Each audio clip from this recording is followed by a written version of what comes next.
Hey guys, welcome back to TechMan. Today, let me show you how to increase troop capacity in Viking Rise. If you've ever felt held back by your troop limit in Viking Rise, there is actually a couple ways to expand it.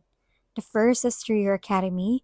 Head over to your basic militaries and look for the marching capacity upgrade. This directly boosts the maximum size of a single troop, and as you progress to higher levels, you unlock even bigger bonuses. But that's not all. Your main commander also affects your troop limit. If you open the attack menu and check your squad, you'll see your current capacity like 1,420 out of 2,185 troops. That upper number comes from your commander's level and squad bonuses. Upgrading your commander or either the abilities increases the overall capacity, letting you field larger, stronger armies. So if you want to dominate battles, make sure you're leveling both your academy and your commander. It's a two punch that makes your troops way more effective in combat.